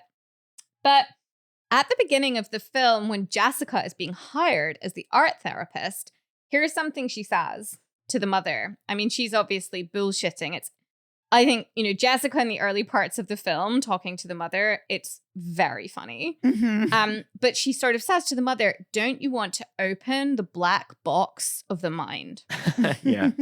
Right? Yeah. But of course, throughout the film, the visual rendering of the entrance into the cellar is precisely as this black square, a black box. So I'm inclined to think you're being invited to think that the doorway to the cellar is a way to enter the black box of the mind, right? These workings of the mental that are normally completely hidden and can only be teased out or revealed via involuntary slippages or whatever, are opened up to us. And so I think what you have is what you're able to see is you go down into the cellar. And you see one of the things that is really interesting about the cellar is you see the bed that the man's been living on. And you also see this spike that has a bunch of used condom wrappers stacked onto it. And so there's clearly this sense that this subterranean zone is like being identified with the situation of like the non-elite, the lower classes, but also with like sexual With energy. boning. Yeah, exactly. Also with fucking. He's going to Bone Town is what yeah. Yeah. So I think that's one thing where, I think there's like. Look how uncomfortable he is. I'm super comfortable. I'm not the Park family in this situation. Yeah, so that's one thing is I think it's been kind of interesting to me that people are very happy to engage in a kind of reading of the film that's like, oh yeah, this is critical of social hierarchy and exploitation. And I do think that's part of what's going on, but I think it's also not the whole of what's going on. I think there's definitely these kind of, like psychoanalytic threads to what's happening that haven't been picked up on. Anyway, this isn't really about the mad woman in the attic. This was an aside. Hold on, let's just follow through this aside, and we'll come back to the mad woman, because the other aspect of the man in the basement is that it's the source. She's not wrong about. So when you connect all of the dots here with what you're saying about go into the dark cellar of the mind, Jessica's not wrong, even though she's bullshitting, because the thing that is at the source of, as we learned, Da Song's anxieties is his seeing a the guy ghost in the basement who came out of the basement. And he's described as a ghost. And he's described as, and he seems like a ghost when he's coming out of the basement. That scene, what did they do to his eyes? That scene is so funny and scary at the same time. So good. His eyes are wide open. And then I think it's kind of also interesting that when Mrs. Park is telling Mrs. Kim this, she says, of course, what we know is that Jun-soo has been coming out to sort of scavenge food. And that's what happened, is like the kid saw him and he took him to be a ghost. But then Mrs. Park says, they say ghost in the house brings health. And I think that's also quite interesting in the context of the film, because now I'm shifting it away from the psychoanalytic thing just to go back to the class thing interestingly. But it is like, she's right, but not, she's got the causal direction mixed up, because it's like when you're wealthy, you have ghosts living in your house, right? You got people living in your basement who are like eating your food and stuff. Your food. I think it's kind of, so it's like it's a sign of wealth, but not like the cause of it. So I think that's not quite right. Okay. For reasons that are related to the mad woman in the attic. Okay, so let's get to the mad woman. Okay. So Mad Woman in the Attic comes from Jane Eyre, 19th century novel. Which, have not read Jane Eyre. Is my confession. Yeah, I read it about 10 years ago. I find it like pretty heavy going. Okay. So in Jane Eyre, you have Jane Eyre, the heroine, and various things happen to her. At one point, she goes to work for this guy, Mr. Rochester, who she ends up falling in love with. And Mr. Rochester wants to marry her, but he can't, because he already has a wife who's called Bertha, and who is secretly imprisoned in his attic, but who also keeps breaking out of the attic and like causing bad things to happen. So at one point, she sets fire to Mr. Rochester's bed, for example. She sounds awesome. And Mr. Rochester and Jane are supposed to be getting married, but then Bertha breaks out of the attic and tears Jane's veil in half. I love Bertha. And then eventually Bertha burns down the whole house that Mr. Rochester lives in. This is towards the end of the novel, and like jumps from the roof and dies. And that sets Mr. Rochester free to marry Jane. But Bertha, interestingly, is I can't remember. She is, I think she was born in the West Indies. Okay. And so she's been read in various like feminist and post-colonial texts as this really important figure. So they thought she's like a symbol of the wealth that 19th century Britons were able to extract via the slave trade, right? That's like personified in Bertha. this kind of hidden bad conscience who's stashed away in the attic. So, like, obviously, in some sense, like, Bertha has not made Mr. Rochester wealthy, but she very much is a symbol of the political system which the wealth of Britain, like, rested on at that time. Yes, the labor that it, yeah. Right. Mhm. And there's a book called Wide Sargasso Sea, which was written in the 20th century by Jean Rhys. And Wide Sargasso Sea is like a prequel to Jane Eyre that explicitly kind of tries to draw out there. And there's this kind of, in a lot of 19th century literature, so you get this in Austen too, most explicitly in Northanger Abbey, there's this kind of, if you read carefully, you can see these places where in these kinds of genteel novels of manners, this issue of the slave trade and like where all this British wealth comes from kind of like uneasily seeps into the plot of the novel. And so that's definitely happening in Jane Eyre. So Bertha, imprisoned in the attic, is this kind of figure representing like the exploited subaltern who like at various points explodes into the plot, causing havoc, like threatening violence. And I just think that the structure of Parasite is very similar to that of Jane Eyre. That's really interesting. But instead of the attic, you have the basement. So it's like this flipped, inverted model of Jane Eyre. And again, this comes back to what I was saying about reading. So in Jane Eyre, you know, you can read Jane Eyre. Jane is this like poor orphan girl who falls in love, quote unquote, with Mr. Rochester. But what's really going on here, you know, a critical reader might think, well, is this really Jane falling in love with Mr. Rochester? Or is like the real object of her affections, like at least initially, his wealth, his social situation? And so this, I think, relates as well to this reading you can have of Parasite, where like the house, the wealth is like the kind of love object of these various different like poor families. So the idea would be in the Parasite, the Jensu is sort of a repressed version of Bertha because, of course, they don't know that he's down there. Yeah. But he is down there, and their wealth rests on the labor of people like him, namely people like the housekeeper and the support staff that sort of are doing all the sort of actual labor for them.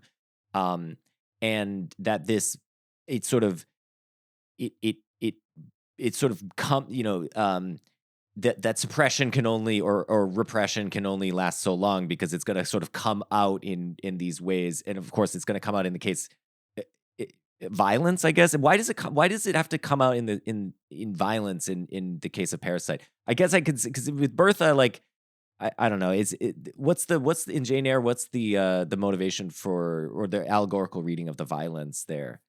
So, I mean, she's like, Bertha is mad, right? Okay. Like, or like mad isn't she's insane? Or? As in, yeah. Okay. So, you know, so when he's explaining the situation to Jane, Mr. Rochester says, like, her mother was mad. Like, I thought when I met Bertha, who had another name before being married, at least in Wide Sargasso Sea, she has another name. So Mr. Rochester is the one who calls her Bertha. Which I actually think also really interestingly relates to the English names that people acquire. You know, so I think neither Kevin nor Jessica picks their name. No, because Kevin chooses Jessica for her when he's telling the story. And they say, we'll just call you Kevin now. Yeah.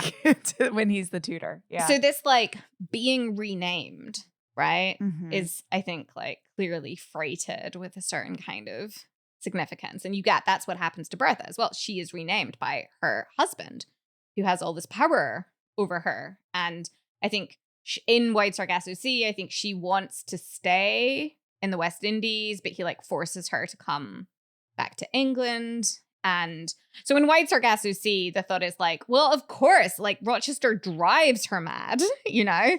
Whereas in Rochester's telling to Jane, like, you know, there's this congenital madness running in her family. When I was first introduced to Bertha, I was told that her mother was dead, but actually her mother was locked up in an asylum. So yeah, there's this reading. But of course, it like, is she mad or is she just inconvenient to Mr. Rochester? And, she sets his bed on fire. But, there are ways of reading that where she's insane, but there are ways of reading this that are, give it a more kind of rational gloss, right? Yeah. Yeah, you're Team Bertha. Yeah, You're- and like she sounds awesome. But I also I will guess set your bed on within fire the if you try to psychoanalytic- remarry Justin. But within the psychoanalytic allegory ignored of that. this, the idea would be that when you repress things, the inevitable outcome of repression is this kind, like this, it comes out inevitably in ways that are like, I don't know, somehow self-harming or something like that. Is it? Well, what I was thinking is like the thing you started off pointing our attention to, I think, is this really interesting line, which is like, it's good for a house to have a ghost in it. Yeah. So, like, one reading of this is like, you become wealthy and you attract ghosts. Yeah, right. Right? Like, but another reading of it is like, how do people become wealthy? Uh-huh. They become wealthy That's right. by exploiting labor, Yeah. which is invisibilized. Yeah. Right? So, Yeah. in the 19th century novel, why is this labor invisible? It's invisible because, if you're in Britain, if you're thinking about like the English, like the British 19th century novel, slavery is not happening in Britain, right? It's just, it's geographically displaced. It's happening in a geographically different place. So you're not being confronted with it. But also there are all these analyses of like racial capitalism where, so I mean, people say things like, for example,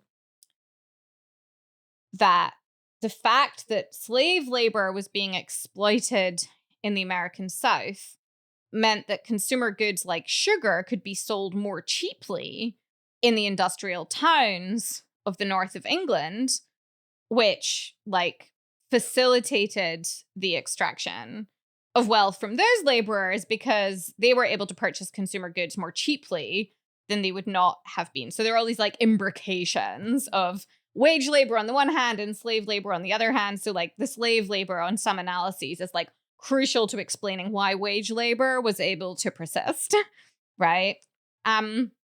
Anyway, so I think what I was thinking is it's that there's always a ghost whenever anyone is wealthy, because whenever anyone is wealthy, there is some hidden producer who must be disavowed, right? Who must not be seen.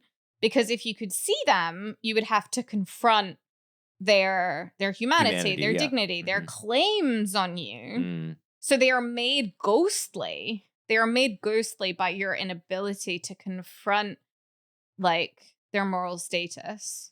And to tie this back to what we were talking about earlier, which to really push the psychoanalytic thing is that you have to become wealthy. You have to repress aspects of your own humanity, in particular, erotic desires, these sorts of things. As you mentioned, he's having sex down there in the basement. Also, the connection that we've drawn between the Parks and their fetishization of the poor and this sort of eroticization of the poor. So again, but those are all repressed dimensions of them. These people are extremely buttoned up, extremely unable to share sort of even touch with other people outside of their family. And so, yeah, and so that's similarly like, there's a repression both of like your recognition of your understanding of how you came to the wealth that you have and what it's built upon, but also of repressing aspects of your own humanity in the process of getting that wealth. Or part of that is maybe in social enculturization of, rising the social ladder. You repress more and more of yourself. And then you have ghosts in your basement. Yeah.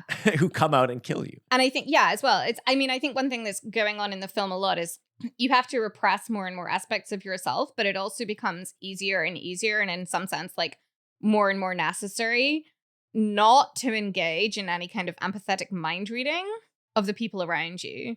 So I think there's this really striking asymmetry in the film between like the amount of interpretive labor that people in the Kim family are constantly doing. So like the people in the Kim family, they're so good at manipulating the Park family. They have this like extremely nuanced understanding of their psychologies and how they're going to react to like the minutiae of their like speech, their affect, their posture, you know? So they have like their own understanding of the world, but they also understand how things look to their bosses because they have to, right? There's, I mean, so this is clearly in some ways like an upstairs downstairs drama, and one of the classics is Gosford Park. I don't know if you've seen Gosford Been Park. on the list for a long time. We haven't made it. to I've it. seen it. I need to rewatch it. It was a long time ago. So there's a bit towards the end of Gosford Park where one of the servants says, you know, like the mark of a good servant is she knows what her master wants before he knows it himself, you know?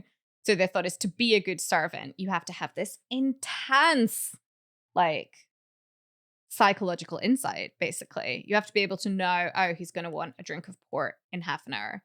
He hasn't thought of it himself. But I know, right? So you know your master better than he knows himself. That's the situation of the servant. So there's this massive asymmetry because the Kim family have these really good, like, interpretive working models of the Parks, but the Parks have no idea what is going on with the Kims, not just in the sense that they don't, not just in the sort of obvious sense that they don't realize that these people are related and that they're being played and manipulated, right? But just that they have no sense at all of how things that they're doing are going to land. Like there's this very funny scene where when Hitchcock is being hired as a driver, the Mr. Park has like a cup of coffee in the back. And like he clearly thinks he's being incredibly cunning. You know, like Hitchcock is not going to realize this is some kind of test or whatever. But of course Hitchcock knows it's a test, right? There's just this kind of like almost like childlike helplessness to the members of the Park family because they don't understand how things look to the people around them because they're not like forced to engage in this kind of interpretive labor of others.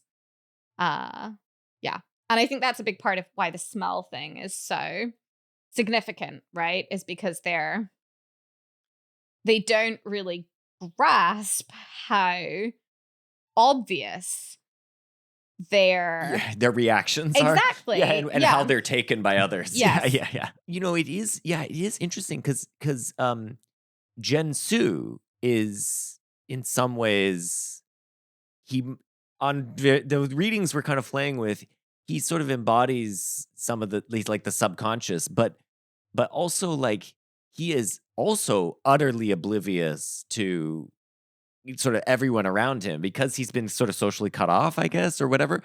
And so it is interesting that like, whereas I think his wife Moon-gwang is quite good at least she can navigate the Parks really well. She knows them really well.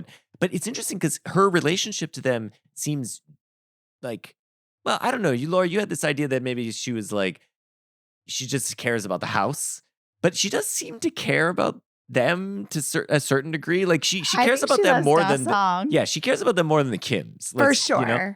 For sure. So, but she's also very good at navigating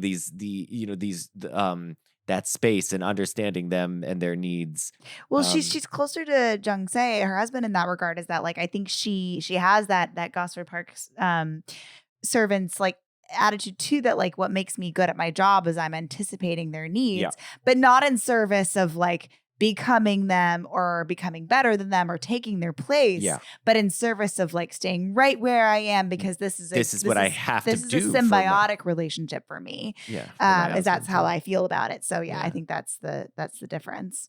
I think there's also an interesting difference between maybe how she feels about the son and how she feels about the parents. Yes. So I think it's really plausible that she does have like genuine affection for the son. I think she does, but has a much warier attitude towards that's probably the parents. Yeah. And I think that's also a common element of like people that live domestic servants and stories that have that. Like children have a harder time understanding these distinctions and these relationships, and they often like have really close relationships with the domestic servants in their lives that then like that sometimes like causes friction, or they have to sort of like grow out of that. Yeah. But yeah, like the moment where she picks him up and spins him around, nobody picks him up and spins him around in this No, movie she's- besides her. I think it's like a classic source of anxiety among like elite parents who often outsource childcare to Yeah. non-elites, right? Is that Their kid might love that. exactly, or like acquire sort of habits Mhm.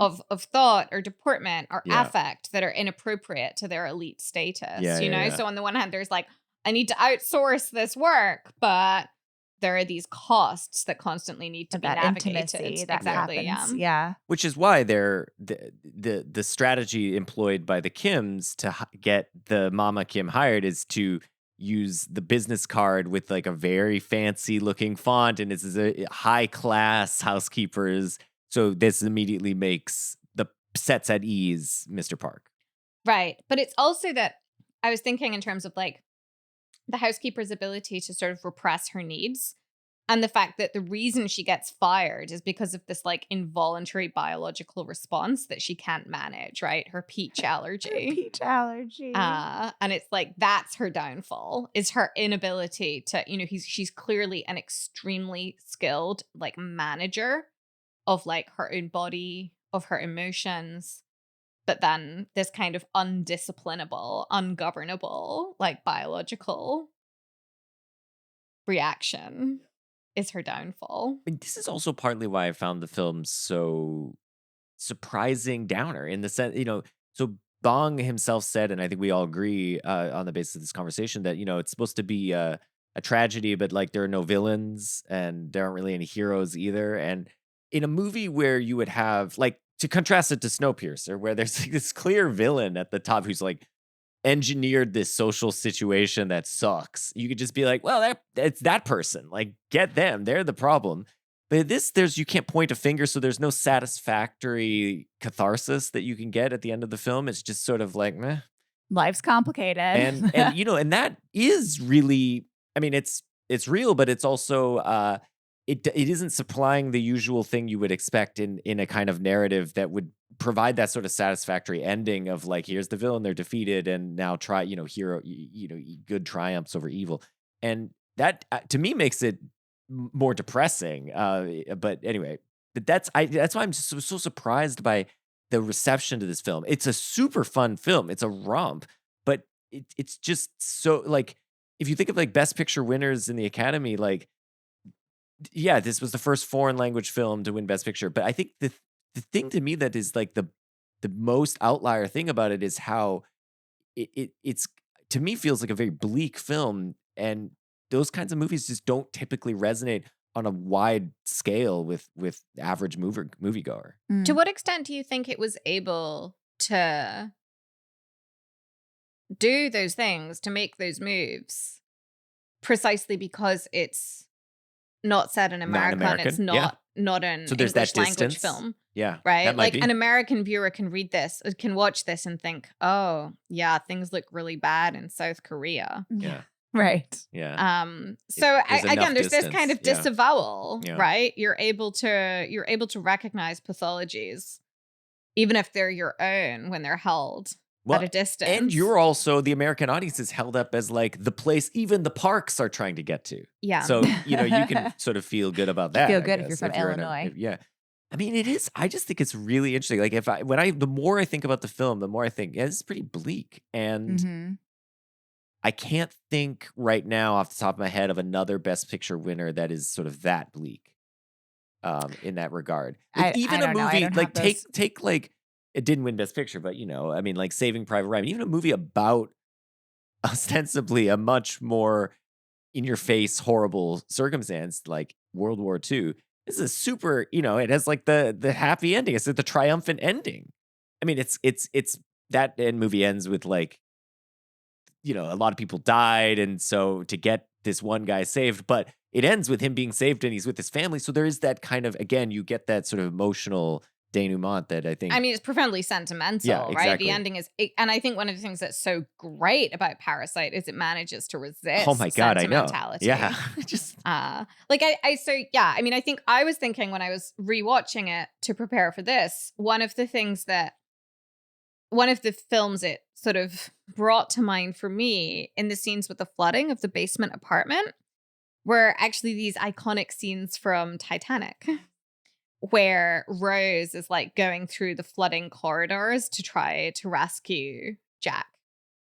And I thought, those are iconic scenes and they're folded into a story which obviously has these tragic elements, but is ultimately a pretty sentimental story, right? Because what you have is you have a tragic situation, but the tragic situation is one that has the effect of, to some extent, like dissolving social hierarchy.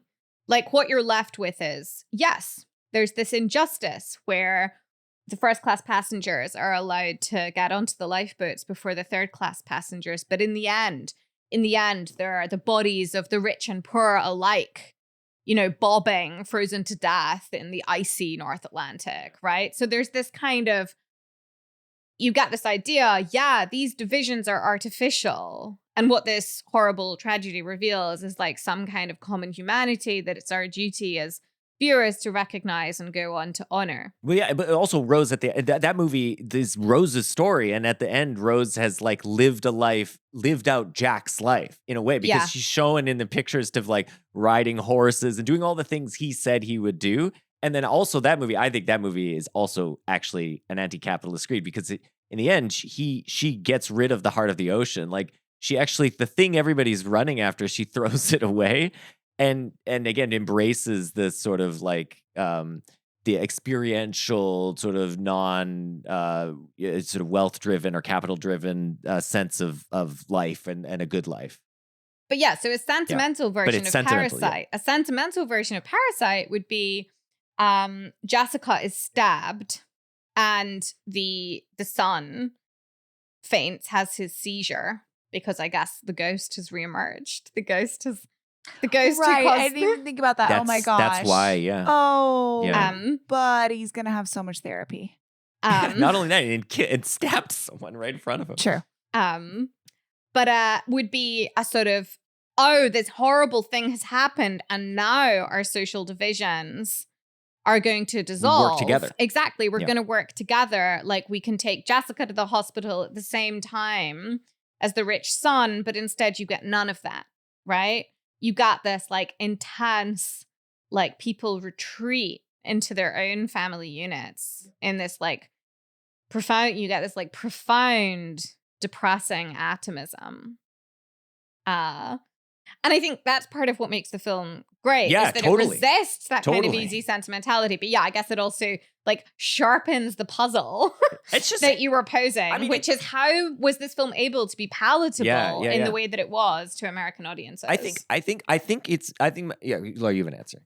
No, You were I about have, to say I something. have a response, Yeah. but I don't No, know I wanna like hear why your it's like response. best picture. But I've been listening to the Blank Check coverage of David Lynch, and Griffin Newman keeps talking about like one of the things that he thinks that is the secret sauce of David Lynch, because David Lynch has some really upsetting films in a lot of Yes. ways, movies that are about trauma and abuse and like very disturbing imagery, is that they are like really funny in ways that are like you don't expect a laugh to bubble out of you, or Yeah. like you're uncomfortable, and there's like this catharsis of like he's the unexpected and like incredible humor of his movies are what sort of like keeps drawing people back and making his movies more palatable. And that's all to say that I think this movie is also really funny in ways that are like obvious, but also like there's this one moment I keep thinking about the scene where right before we go into the black box and we realize that there's a man in the basement. When Mama Kim comes down, the Moon house Gwang? Yeah, Moon Gwang is pushing. like pushed. She's trying to move the cabinet because it's stuck, and Yeah. she's gotten her whole body up. She's shimmied up and up in the air. She's pushing with her hands and legs, and she's in this like crazy like vertical squat Yeah. position. And I laughed out loud, and I was also like, the first time I saw it, I didn't know what this movie was going to be. So I was like, is this a horror movie? Is she possessed? Yeah. Like, is this like an exorcist body contortion move? Like, what is going on? But it was like so unexpected that I also like a laugh like burst out of me. Yeah, I think that's right, though. I mean, I think the film has these sequences which are ripped straight out of Hitchcock, and it's just, it's fun. Like, it's undeniable. The film could have just been about anything, and then it ends up being about some stuff that I think a lot of people want to have certain sympathies towards, namely like certain class struggles and stuff. So I think it's a combination of these two things where it's like it's a romp, and at the same time, it seems to be dealing with these deeper issues. And so I think you just put those two things together, and people and are it's been and the social critique being at a distance in a foreign film. I think that those all kind of come together in a way. Just out of curiosity, what was the funniest part or the thought that made you unexpectedly laugh good this question. I mean, my favorite part both times was what the hell is Ramadan, but I'm kind of I'm curious, Rachel, do you have a favorite sort of moment, I guess, or funny moment? I think the moment I found funniest was when the mother is describing her son's artistic genius. Yeah. Yeah. Yeah. Self-portrait. Oh. Of course. But no, it's the mother describing the genius, but then Kevin also says, like, we adults cannot grasp the intuitive artistic genius of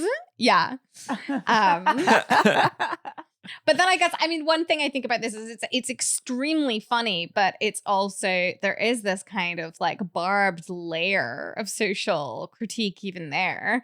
Because the thought is, this mother has this conviction that her son has these artistic talents. But then, of course, very plausibly, she's going to make those beliefs true, right?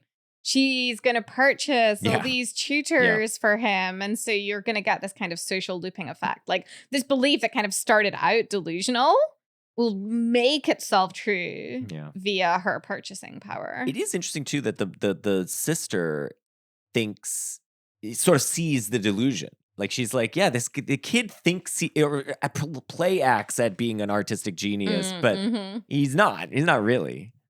Anyway, so she sort of sees through it. Yeah. Or at least, I don't know, maybe she wants to see through it. I don't know if she really does. I mean, who knows? Maybe he is an artistic genius. I'm open to it. I thought the painting was kind of cool. It's pretty, I mean, it definitely has like, there's some kind of artistic sensibility there. I don't know. Our kiddo right now is really into just drawing pee on all of his pictures and then giggling maniacally. He'll just get that yellow crayon and he's just like, you need to get him a tutor. I need to get him a tutor and an art therapist. Yeah. Oh my God. Can I get an art therapist too? I think it's a whole family. We can do like family art therapy. We might need that. Rachel, thank you so much for being here. Oh, thank you so much for having me. This has been great fun. So you have a book that's for a philosophical audience, but do you want to talk about it at all here? I mean, people might be interested in learning about narrative. Well, I thought what you said about the film and it's sort of, it's successful despite not being able to exploit certain kinds of easy narrative tropes, right? So there's no villain. I guess people want to read the film. It's like, there is a villain. The villain is capitalism. Sure. Right? I don't know. I mean, but I think to me, that is not really grappling with what makes the film interesting, because it's one thing to be like, there is a villain, it's just a structure rather than a person, is still insisting that like social processes need to be legible via a basically anthropomorphized explanatory frame, right? Whereas it does seem like, I mean, there is a narrative in the film, clearly, but yeah, it resists certain kinds of like over troped, maybe would be one way of putting it, like templates in terms of its exploration of the action or whatever. So yeah, one thing I'm interested in is cases in which there's a kind of trade-off between imparting information accurately and making that information like readily accessible or digestible or kind of legible to an audience in virtue of like embedding it in a certain kind of narrative package. So here's an example of somewhere this is interesting, I think. So Sarah Schulman has this oral history of ACT UP called Let the Record Show. And one of the things she's trying to do in Let the Record Show is she's trying to produce a history of ACT UP and like the struggle against the AIDS epidemic. she's trying to produce a history of that struggle that is accurate. And she thinks extant accounts of that struggle have been inaccurate precisely because they have relied on certain kinds of narrative tropes. So in attempting to kind of make events legible, events have been kind of pressed into a certain kind of narrative frame. So, for example, the big thing she's interested in is the idea that what was really an achievement of many, many, many sort of quite loosely organized individuals who had like very different, often, conceptions of what their ends were and what sorts of means it was legitimate to take, and who had like very different conceptions of how, for example, queer politics might interact with anti-capitalist politics, right? So that's how she thinks of ACT UP. It's this very like dispersed political movement, but previous histories of it have kind of picked like sort of 2 or 3 or even one like kind of heroic figure, and they've tried to understand ACT UP via this very like conventional narrative plot, which she thinks has led to like misunderstandings, but also she thinks this is politically dangerous because people end up with an incorrect idea of how social and political change actually happens. Yeah. You're right? looking for some like great person to like some like particular like charismatic and insightful leader. Mm-hmm. So she thinks it's not just that this is inaccurate, it like impairs people's capacity to develop a sense of political agency. So, but on the other hand, you know, sometimes you're in a situation where you're like, well, maybe my situation is I can get people some information if I package it in this palatable way. And the alternative is not like getting them perfectly accurate information, but just not getting them information at all. Yeah. Mm-hmm. Right? It's, I guess, you know, sometimes, you know, it's like, obviously it's better for people to eat like vegetables and rice than it is for them to eat a Big Mac, but it might be better for them to eat a Big Mac than nothing at all. So yeah, sometimes it's like, making information kind of hyper palatable might be the right thing to do if the alternative is like, a really profound failure of I think also like communication. public health messaging seems to be an example of this. Like where like, and we're dealing with it right now. The fallout of it with like the COVID stuff is like haunting us to this day, where people feel like they were misled or lied to by the public health, officials, but like in some sense they had to to ensure conformity to rules which were going to be good for the whole. Yeah, this is like a dynamic that happens in science communication more generally as well.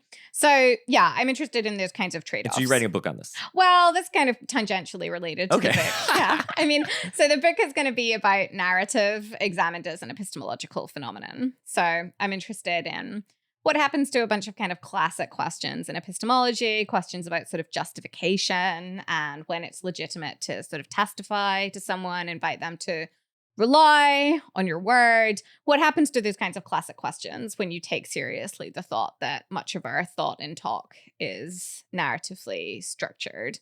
And then also, Rachel, you've written a bunch of articles just in sort of popular media outlets. Where can people find those? Just on your website or? Yeah, they're all linked to on my website. I have a Muck Rack profile that all my popular writing is linked to via, and the Muck Rack profile can be accessed via my website. What is your website? RachelElizabethFraser.com. Okay. There it is. Rachel, thanks for being here. No, thank you so much for having me. This has been brilliant. Thank you. We are at Cowspot on Twitter and Blue Sky. You can find us on the web at cowspot.com. And in 2 weeks, we'll be talking to Sam Lau, keeping the philosophers going. Keeping the philosophers going, keeping the foreign films going. That's right. We have no English language films planned for the rest of 2025. So we're talking to Sam about Grave of the Fireflies, a real exciting, happy upper of a film. Oh my God. So that'll be fun. And so if you enjoyed this episode, please rate, review, subscribe, and find Rachel at rachelelizabethfraser.com and read her stuff for like the Times Literary, what is it? TLS, did you? The TLS, the Boston Review, the Point Magazine. Check it out. Yeah. All right, guys. See ya.